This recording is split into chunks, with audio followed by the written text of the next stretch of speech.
బలవంతంగా అణిచిపెట్టబడిన పాపాలను తలుచుకుని చివరికి పశ్చాత్తాపపడి అజామిళుడు పరితాపంతో ఈశుడైన శ్రీహరిని ఆశ్రయించి ఇలా అనుకున్నాడు: అయోగ్యమైన పనులను బాహాటంగా చేసి అయినవారిలో తలవంపులు తెచ్చుకున్నాను.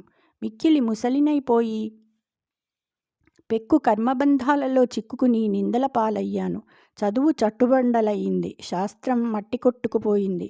బుద్ధికి చెదపట్టింది. పుణ్యం నశించిపోయింది. నీతి చచ్చిపోయింది.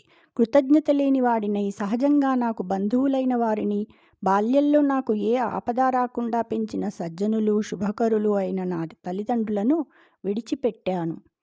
అక్కట ఘోర దుష్కృత మహానలకీలలు నన్ను ముట్టి పేరు కడగింపకిట్లు ధృతి నుండగనిచ్చెనహో.